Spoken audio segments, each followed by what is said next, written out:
Hello there, people of the internet. My name is Udwujigero, and this is Political Headache. Remember, people of the internet, politics is the business of people. Politics is the business of people. And today I'm having Joakim Simiyu. How are you doing?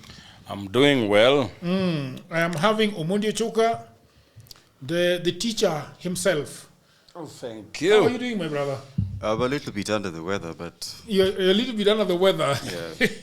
But tutazukuma.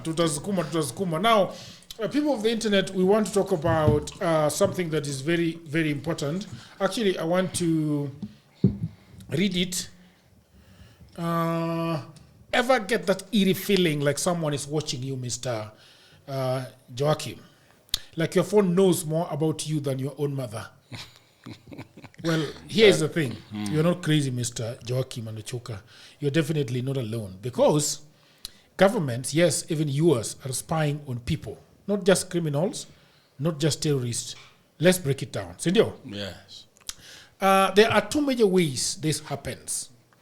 One is targeted surveillance. This is when they choose a person, an activist, a journalist, an opposition leader, and go after them specifically. Yes. They do it using spyware, and I'm not talking about some shady app from Play Store. I am talking military-grade software. Do you remember the lady that the other day, it's in the nation actually. Madam Mary Wa-Shuka. Mary Wa-Shuka. Kenyan Yes. Canadian. Yes. Yeah, that she developed a spyware. What was that and about? she wasn't paid something Yeah, she like wasn't that. paid. Was it 150 million something? 150 million. She did Yes. not ask for down payment.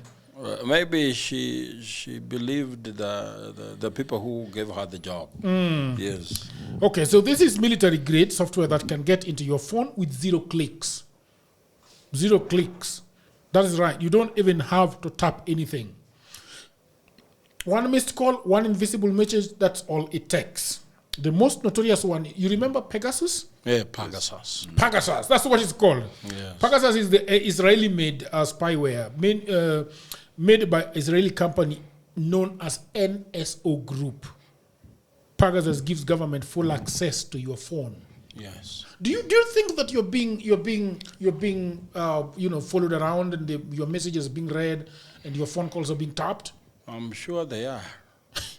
Because we are doing things that they keep on saying we shouldn't. So they have to keep on. They believe that every time you say something, there's someone who is pushing you from behind.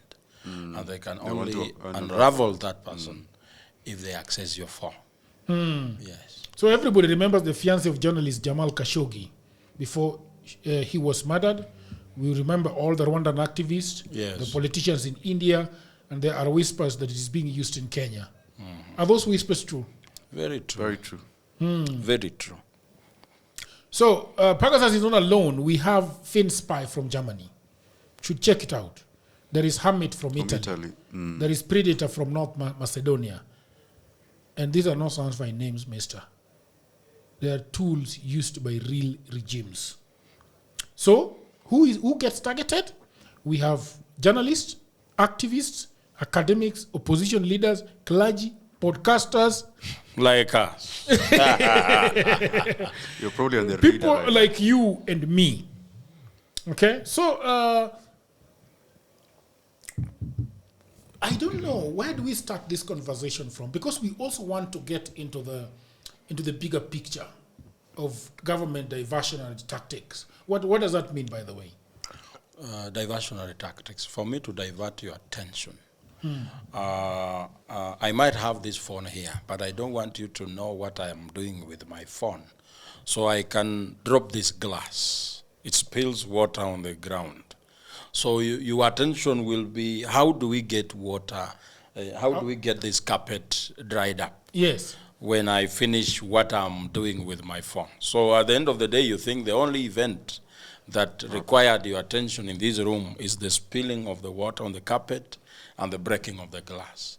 But the real issue was what I am doing on my phone. Maybe I am secretly recording you as you walk around, all that, and I don't want you to know. Or I want to chat to someone that I don't want you to know I'm chatting to. And that's basically what government is doing. Some things that are very big on our TV screens, on social media, everywhere. They are capturing all our attention. But it's government-driven activities. Like, for example, this police, Hiram, Captain's Jews, hao wenye walichukua video wakisema this gun is meant to protect human life. We are just, like they call themselves FBI. Yes. And they were arrested and they were charged with the plans to commit a felony. A very small thing. Preparation to commit a felony is something that unaweza lipa hata 2,000 utoke. But they have magnified the case. And they have made these people look like the enemies of the state. They came and spoke in a language that looks like what we are speaking here. That's a diversionary tactic, so that you don't focus on the main things that are affecting your life. You forget that there is no capitation for education. You forget that there is some substandard sugar that has been imported into the country. You focus on things that, illusions, optical illusions. Spectacle. You forget that there is some rice, hundreds of acres or hundreds of kgs of rice that has been imported tax-free. You forget about all that. And the only thing you keep talking about is the policemen who has been who resigned from their job. They formed some kind of militia group. They called it something beyond operation. It's FBI. It has its own. It's an acronym. It has its own full names. That's one way of diverting attention. And Kenyans love things that are pomp, excitement, some kind of rebellious actions. That's where we will put all our attention. But you forget things that matter to you so much. Because when people have no activities going on around them, they will start noticing some things. They will ask themselves, why do we have this? Who said what and why? So they will follow and join the dots. But they want to overwhelm you with so much. Every day you wake up, there is something on the news that needs your brain to be at work. Before you figure it out, there is something else. Before you figure, there is the president comes and says something very outrageous. Very stupid, yeah. Then everyone is like, look at what the president is saying. He's saying he's not mad every time. That he's the best president. Yes, why is the president coming to say that he's the best president when we know he's not? He wants you to get into such conversations. But there are bigger crimes happening. Diversionary tactics. And for you to know which way do you use to divert their attention, you have to know what they like. Kenyans are on social media, like 30 million of them. Every time Kenyans are here. That's why you don't even have to put up a billboard. No one will see it. Everyone in their vehicle is like this. No, kuna billboard Ngong Road. Kweli. Wako hapa. So their diversion should come through the phone. You must get information from Kenyans' phones. You know, we anapenda kudance. So we ukiscroll hivi na Sieko anadance. Ukiscroll hivi Ajib Gadhoni. Ukiscroll hivi you fall asleep. Tomorrow the same thing. The same thing. Loop and loop. Every day. And you think it's technology, you are so advanced. No. They are controlling you. Right. Because utaanza kusema pesa ya education imeenda wapi. Wanasema that's why they can make a very sensitive statement. And Kenyans will not even capture it. Mtu atasema tutajaza kura, but you have something else going on, so you don't even pay attention. You forget that that statement alone is a risk to your life. That is it. That's why they need surveillance to know who is doing what, when, who are you talking to, what are you discussing, what are you planning, because they have this panic. The government right now is constantly having these thoughts that there are some people out there who are planning to come for it. They don't believe we are just busy with our lives.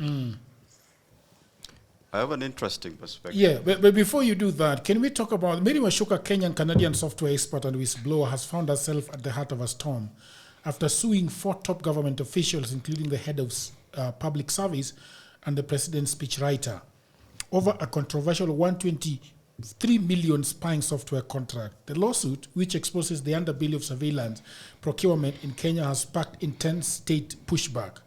In a troubling turn, Wa-Shuka now alleges that her Kenyan passport has been arbitrarily cancelled, a move she believes is intended to intimidate her and derail the suit.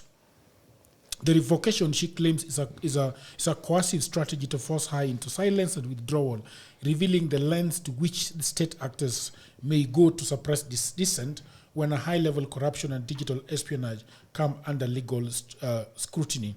So, Ochuka, what is going on with this lady before you get into what you wanted to say?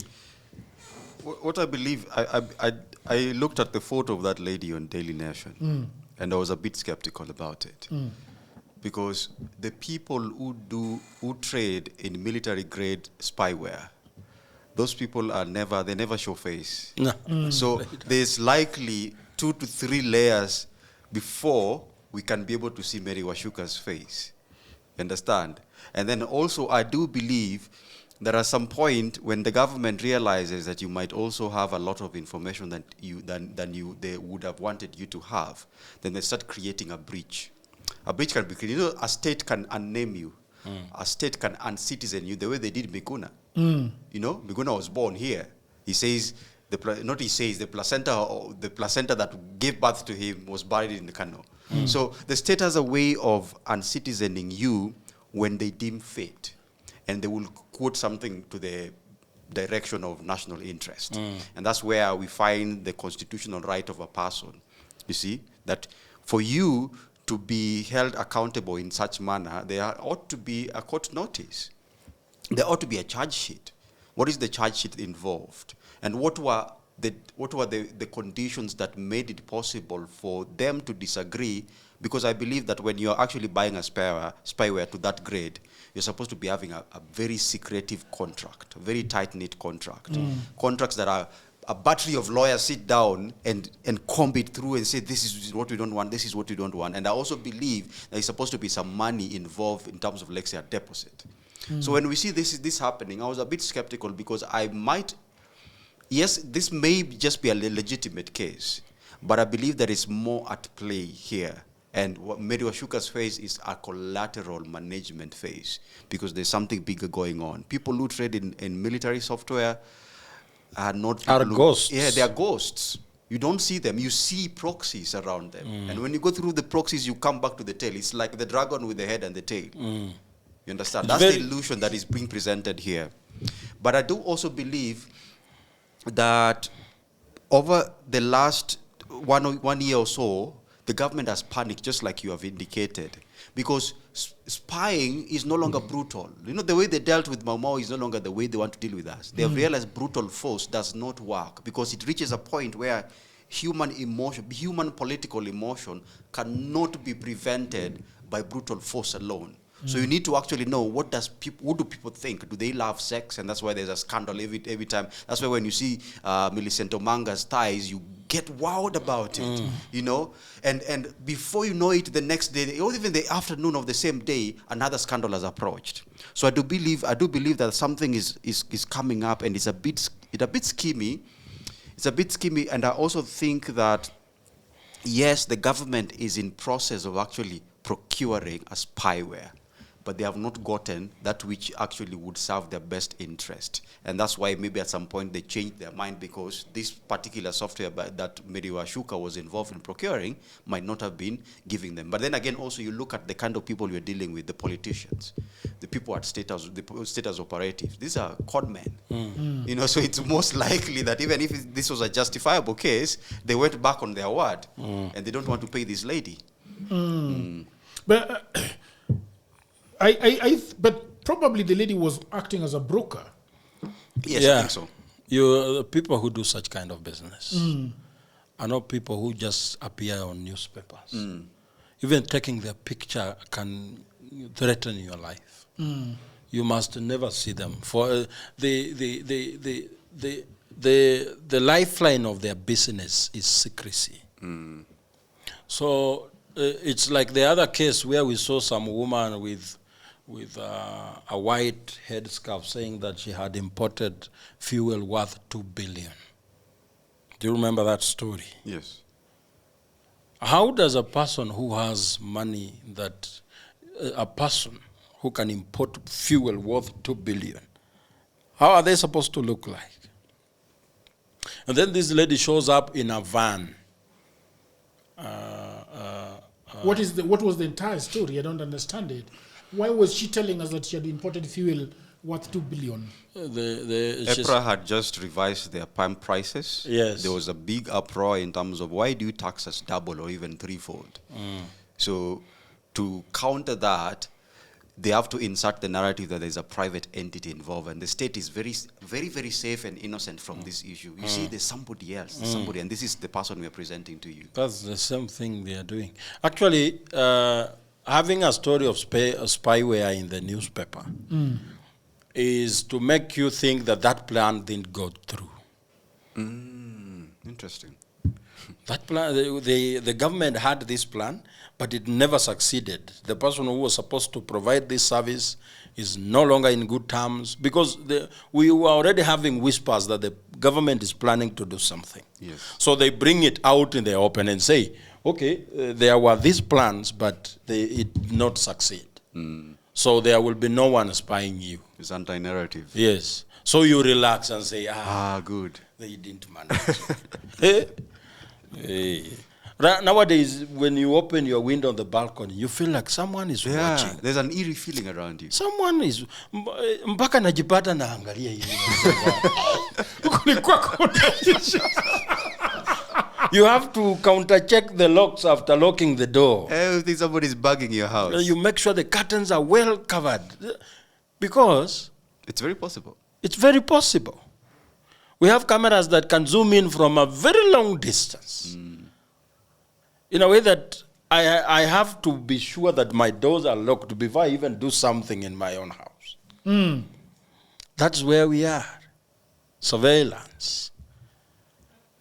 What are some of the tactics through which they get people, activists like you? They will look at your phone, the apps we use. If you pay Uber, they will, if that spyware can access my phone, they'll go to that app, your Bolt. They will look at which place do you go most. Where did you go last? How long did you take there? How often do you go there? So they can know your movements. They know the blind spots where they can intercept your vehicle and capture you. So it's very possible that they know I'm here without even watching. They don't have to watch. They don't have to watch. And I inject. So, yeah. Actually, for those of us who are saying things that do not make the state happy, we understand the risks, and you can never be safe. You cannot say you are too clever and you know how to go around them. No. You don't even know who they are. That's the point. You can even shake the hand of a customer out here. He's eating ugali matumba and say, hey, Joakim, yeah. I like what you are doing. Who is this?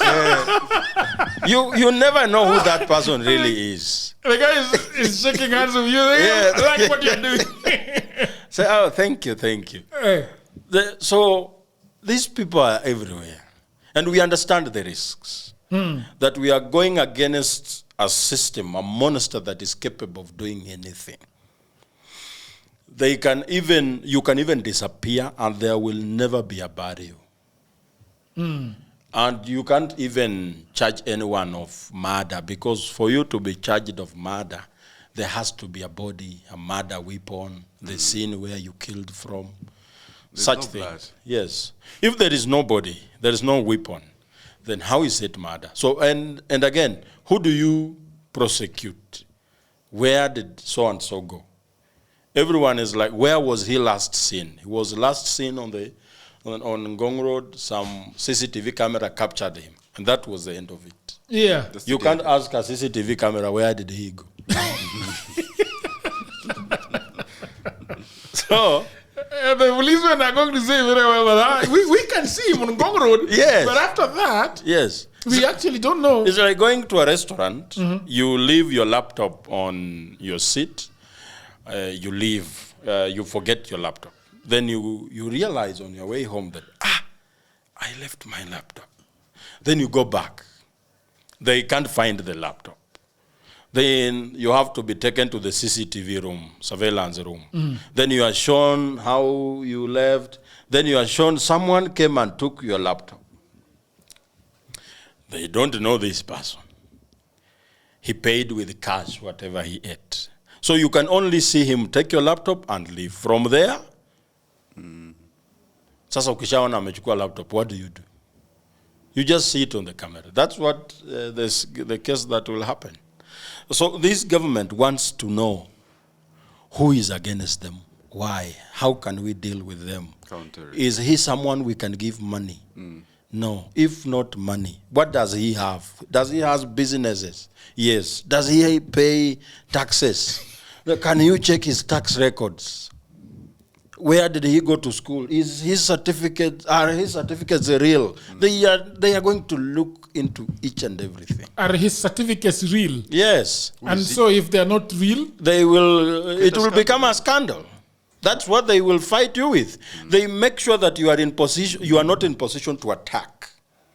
That every time I show up on this podcast, I come to defend myself. Say, no, what you are seeing out there, that's not true. So that you stop attacking them. Yeah, they legitimize you. Yes. Look at Morara. What is Morara going through today? He's going through a lot of attack. He's more of defending himself. And actually, the government has succeeded in creating a conflict between Morara and the people that he thought he's fighting for. And actually, the people see Morara as their enemy. So every time he speaks, it's like, Kenyans can be foolish sometimes. He was with Dr. Kingori. They only picked a place where he explained how you can get away with 1 million shillings. That now becomes the focus. And then they even flame it. Yes. He said there is a way you can get out. He set himself up. Yes. So you can think you are only dispensing wisdom, but they will look at a place where they can come in from. So even the videos that somebody like an activist like you is always talking about, they are combing and seeing what is going on here. Let me tell you, I could have just maybe there is someone somewhere who has a job because of me. His job is, look at every video Joakim has been speaking and identify something we can work with. So they will go when I was in Bungala Mwananchi, on NTV, on every TV station. What does he say? That's when they form a counter-narrative. Like the other day, during June 25th, we had something called the Chaos Cartel. It went viral on Twitter. They had my name there, Willis Otieno, Okio Mtata,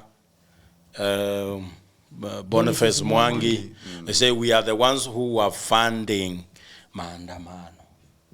Do I look like someone who can fund maandamano? You do. Also.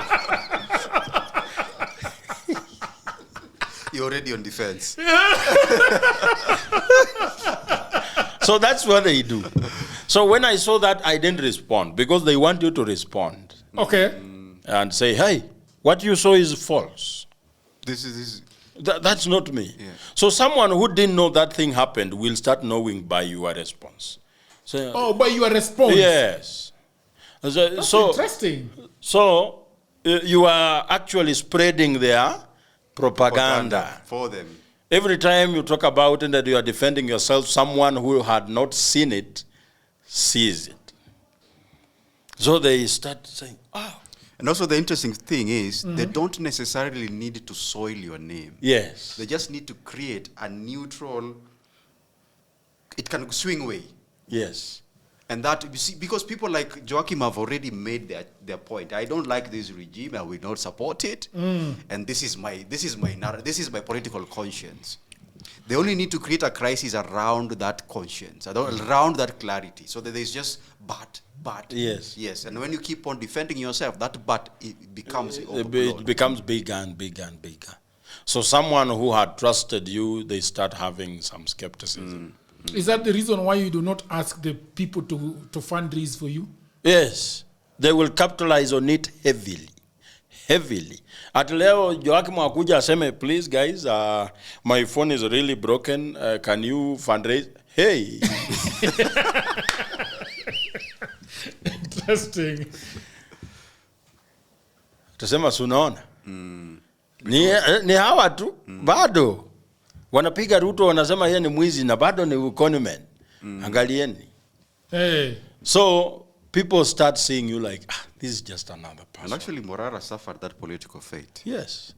But do you think that Morara suffered because of the fundraising was a big problem for him? It was even the model and the thinking around it was awful. I think Morara just wanted, in the beginning, if he was compromised later on, I don't know. But I think the initial stages of it, he was genuine. He just wanted, I heard him say that these people, they have a lot of money. So if you let me be funded by one of them, at the end of the day, I'll be compromised because I cannot continue with this stand. When I'm running on their fuel, I'm eating meals bought by their money. Yes. I'm staying in houses paid rent by them. So how do I even become different? Can you allow me to do what I'm doing, but you are the people funding my operations? So I become your project and not theirs. So that is a very big problem to politicians. It's like a student who went to school and it's his village that fundraised for him. You know, when you go back to that village, you can't go back there with a lot of pride. Yeah. Yeah, watakwambia wewe. Umesahau ukipasua kuni hapa. Sisi ndo tulikuchangia. So here they deflate your ego. That sounds like what my uncle told me. And then also because it's very anti-political mobilization in Africa, because like Obama fundraised. Yes. Most politicians in the West do fundraise. I hope that you are enjoying that episode, people of the internet. You know, everybody says there is no job, and that is true. Also, that was me 10 years ago. The problem is that everybody is trying to get a job in their own town, in their own city, in their marketplace. They ask friends for jobs, mothers call uncles, uncles call fathers, but there are no jobs, right? Let me tell you what no one is telling you. Jobs migrated online. What I actually mean is there are many, many jobs around the world and there is no one to do them. I have worked for a long time online, I think more than 10 years. I work for Americans, I work for Europeans, I work for the Chinese, the Australian, Canadians, the Ugandans, name all of them. And last year, I had a eureka moment. I said to myself, you know what? I should compile what I have been doing for the last 15 years. So in 2024, I wrote a book called Gold Mine, 18 Side Hustles for Africans. And it sold a lot of copies. In fact, I was going for, sometimes I was receiving 500 orders in a day. In 2025, something happened. AI came. I think in 2025, AI came. AI came in 2024, but in 2025, it is here with us. And people say AI is taking away their jobs. And for me, I'll say false. There are actually AI jobs. Now, mimi ni nani? I created more jobs. We now have in my book 25 online and offline side hustles that you can do anywhere in the world, whether you are in the village, whether you are in your small town, whether you're in a marketplace, whether you are in your house, you can do them. In this powerful volume 2, I share 25 new actionable online hustles specifically researched and tailored for Africans. My new book provides clear step-by-step guidance, drawing from my extensive experience and research, including the mistakes I have made and lessons I have learned over 15 years in this online job market. You can become an executive assistant to busy folks in Europe, America, and Canada. You can also get paid for tasks like watching videos and taking online surveys. There are many of them and they're in my book. You can also build a business as a virtual assistant, start an e-commerce without a shilling. You can also become an affiliate marketer or an online English tutor. And you can also do tens of AI jobs, and they're all in these books. If you have a job, that is fine, but I know around you there are so many people that are always looking for jobs and at home watching Netflix. Buy this book for your brother, for your sister, for your mother, cousin, husband, who is back at home all day, all night watching Netflix. Okay? Buy it for your friend. That friend who is always asking you for cash, you can buy this book for them. All the information is in the description below. You can also inbox me, you can WhatsApp me, or you can go to my website, which is oduorjagero.co.ke. The book is only 1,000 Kenya shillings. Or if you're anywhere around the world, the book is $10. So thank you very much. Back to programming.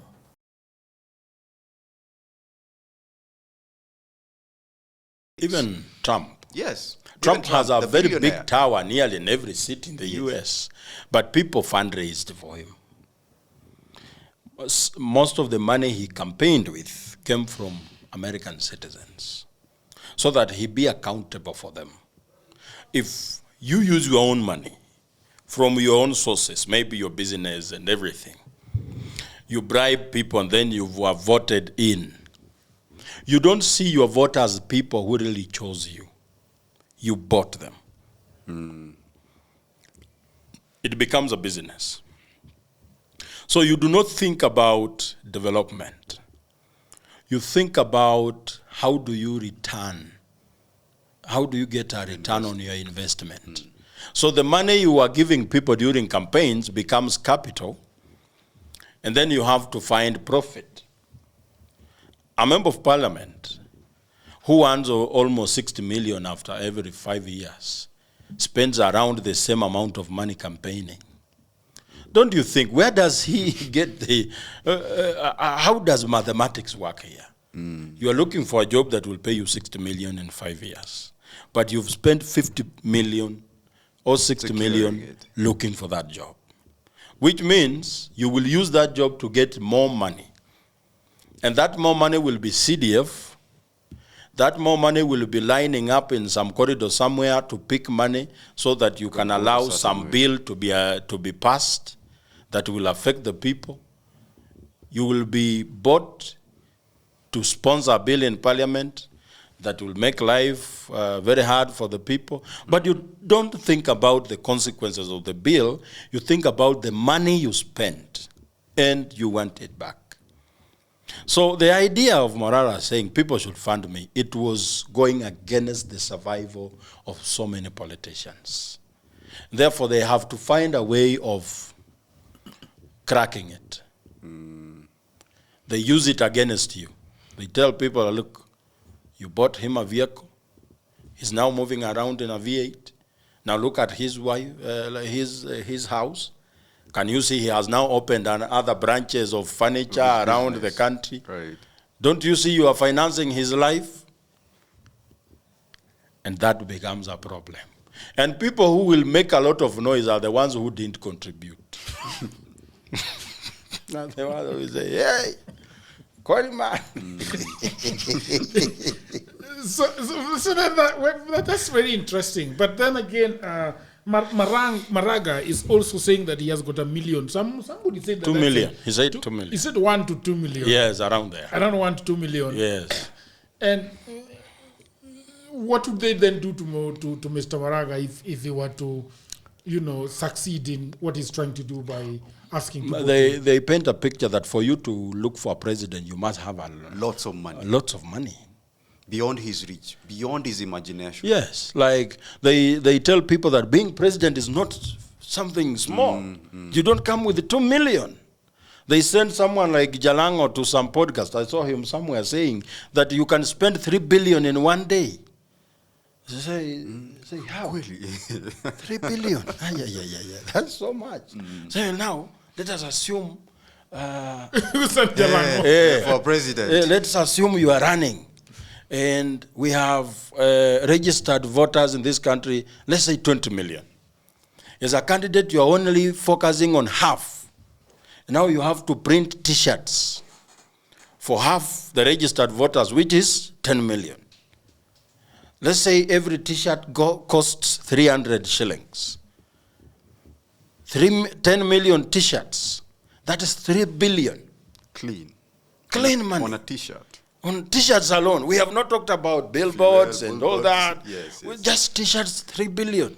Have you thought about fueling the paying those people? It becomes a very big task. And then it fuels the narrative that it is only people of political ground standing, like Ruto, who have money, they have charisma. Yes. So Jalango was saying this in a podcast. Yes. He was asked of the 1 to 2 million that Maraga has. Yeah, so he was simply saying Maraga cannot manage. Achana tu nayo. Maraga, wacha. Hiyo milioni mbili kula. Tukuongeze ngapi utulie. Wacha hii maneno. So they want to make it a game of the big boys. Very expensive. Hata mimi naulizwa, Joakim, unataka kwa MP, utacampaign aje? See, I'm already campaigning here and I'm not spent any money. I'm already talking to people here. But they don't want you to go that way because they only survive. They use the expensive nature of politics to eliminate some people. Most good people do not have a lot of money. Most people who are, let's say you are looking for somebody who is a specialist in economy. Utapata hana pesa mingi. Do you know why? They spent a lot of time in class. And they spent the money they had acquiring the knowledge they have. But someone who didn't go far, very fine education, you will have a lot of time to make money. Show me how many professors are billionaires.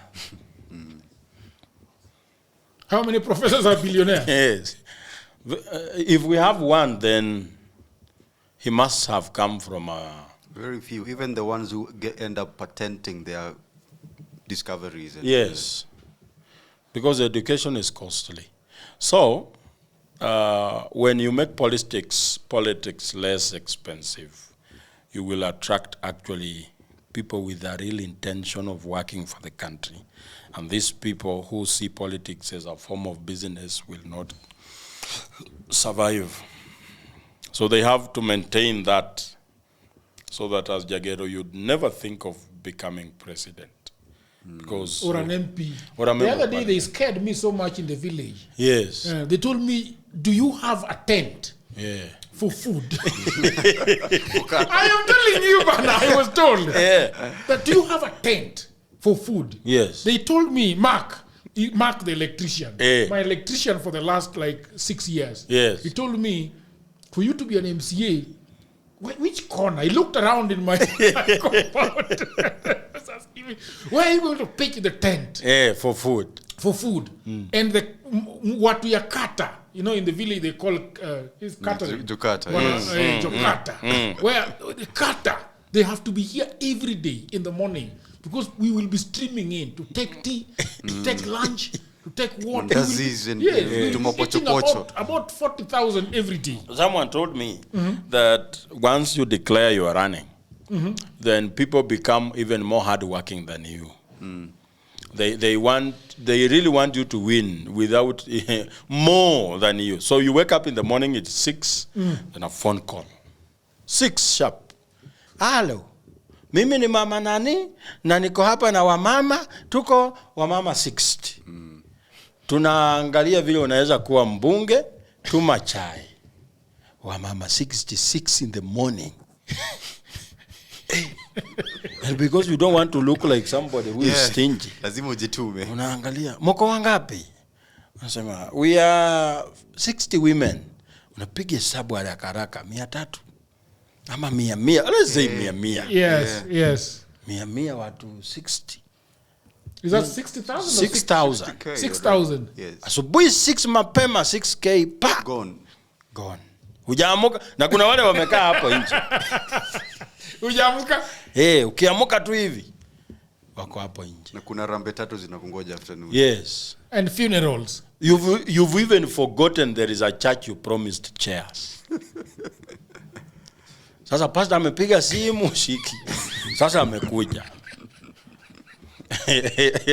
Sasa you pledged mheshimiwa.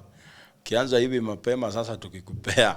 So utapotea kabisa. I also want to comment on a narrative. Yes. Before you comment, there is advice. I don't know where he is. Where is advice? Advice, you're around? Yes, sawa. Tungoje tu. We are done in 10 minutes or thereabout.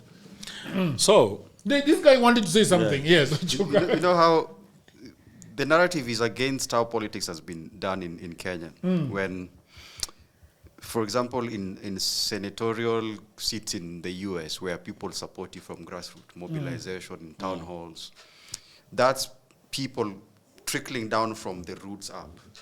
So you mentioned something that when you talk about your political opinions and you give out your voice of reason, they want to figure out who's the voice speaking in Joakim's mouth. Yeah. That's the same thing when somebody like Maraga comes out and says, I have only 1 million that I can actually comfortably contribute to my kitty. They are wondering, you should be having somebody who's pushing you from behind, because that is also how politics operate. Akina Ruto, it's not like because they only have money, there are also people who support them. Heavyweights. Ghosts. Let me ask. Do you think just Ruto just woke up one day and decided to support Uhuru Kenyatta to be president and him deputy? No. There must be some very good capital injection. The other day when they said Gachagua asked for money, well, how much did he say? About 5 billion. Yes, he said he asked for 2 billion, yes. 2 billion. 2 billion. To go home, away in peace. Yes, to support Ruto and go home in peace. And Ruto was speaking about it as if it's a very bad thing. It's not bad because he's also done it. There is some story out here that Uhuru's family gave him 5 billion. Said, we want you to be my deputy president. This is 5 billion for you to campaign. So what is wrong when Gachagua asks for 2 billion? You understand? So that's why they have to spy Jageru. Jageru wants to be a member of parliament. They look at... Even as small as being a member of parliament. Yes. Or even an MCA. A member of parliament, you will come here. In Nairobi, as a member of parliament. They will need your consent to pass some bills. So they need to know, where are you coming from? Are you somebody we can work with? They use that statement. Can we work together? You think it's a very good statement, working diplomatic together. Raila statement, conclave. Yes. It's a very good statement. They work together. We are business people around this city. We are thinking if we can work together the way we used to work with the one who was here before you. And so, just working together, it's okay. Nice, democratic. Yeah, that's very nice. So na tumekuletea chai. Yeah. Chai ya 20 million. So all of a sudden you have a lifestyle you cannot explain. uko na 20 million. So ukianza kuongea unasahau haraka sana. Kwani umesahau 20 million? Can you explain how you bought this car? Where did you get the money? So you have to agree. They want people with skeletons in their closet. So wakikuspy wakiona huyu ni ngumu. Unajua hii Kenya, siasa ya Kenya ni ngumu. And I make predictions that happen. We are going towards election. Before we get to 2027, a lot of people within the political space will go to Sayuni. You will see very mysterious deaths. That's happening. Members of parliament, MCAs, a governor who just looked healthy the other day, today is gone. What's wrong? He had cancer. Oh, cancer is so bad. No, the matrix has to ingiane. The calculation Yeah. pre-election. So huyu jamaa akiwa hapa, because they are now thinking about how do they survive post 2032. Huyu jamaa akiwa hapa, we want this one to be taking charge of this. You can either be bought or be done away with. You're done away with if you don't agree. Yes. That's So the final sometimes you have to choose between dying as a good man or living as a monster. And I think that's the biggest dilemma, akina Ichung'wa, all these politicians who people think, that person does not have a brain. Of course they do. They do. They do. They do have a brain. Just chosen aside. Just an aside. Yes. Yes. If it were you, do you choose to live as a monster or die as a good man? And we are in a country where good men die poor and very, All the time. very, very untimely Desolated. death. Tomboy had only one car, a minister. One, a Mercedes. He was coming up, when you listen to him, you could hear minister speaking. The plans he has for the country. He was gunned down in broad daylight.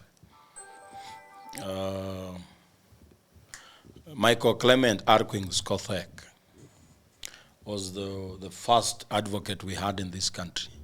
He used to represent Mau Mau fighters for free on pro bono basis. He was killed. Akitoka kwa baa yenye baba ya Obama alitoka through the same circumstances, mysterious accidents. Piogama Pinto was Jaramogi Oginga Odinga's strategist. How do you make Jaramogi Oginga Odinga blind, mute, and deaf? You kill his strategist. Piogama Pinto was killed. First member of parliament for Parklands. So when you are honest, brilliant in this country, your life is in danger. You have to be crooked. That's why crooked people die very old. How old was Biwott when he died? Can you chill? Die 8. Crooked and rugged. Yes. But he was mentioned around very inhumane actions. But no one killed him. He died in old age. You look at Anyona. Anyona died poor na madeni. Alijengewa nyumba baada ya kufa. Because he was a man of principle and all that. So in our attempt to uproot this system, we are fighting a very determined dragon that is determined to stay where it is and continue dominating. Nilikwambia they have created a system where kuhama kutoka Kayole kuja Kileleshwa. Kwani umefanya nini? Kwanza wakisikia ulitoka Kayole ukakuja sasa unaishi Kileleshwa. You will be asked questions. You will hear when you are appearing on TV, a journalist has been tasked to ask you, how did you move from Kayole to Kileleshwa? And then finally, you are visible. You are a person finally. Yes. In Kayole, you are not a person. Finally, that's why there's a statement called escaping poverty. you literally have to escape. Running away, literally. Yes. You know, you only escape in places where it is designed to hold you there. Yeah. And you are uncomfortable staying there. So you have to escape. Get away from that environment. So the actions the government is doing is to divert and curtail every action of upsetting the status quo. That's why they even force on you some opposition leaders. They want you to declare so-and-so as the opposition because he's someone they can deal with. But if you stick on somebody that has nothing they can work with, when minister, when they think about corruption, you've never appeared anywhere. When they think about education, all your certificates are well acquired. When they think about, you've never been appeared anywhere, you become a problem to them. All right, thank you, people of the internet. Thank you, Mr. Joakim Simiyu. Thank you, Chuka, for that wonderful, talk on government surveillance. And, so until another episode, bye for now.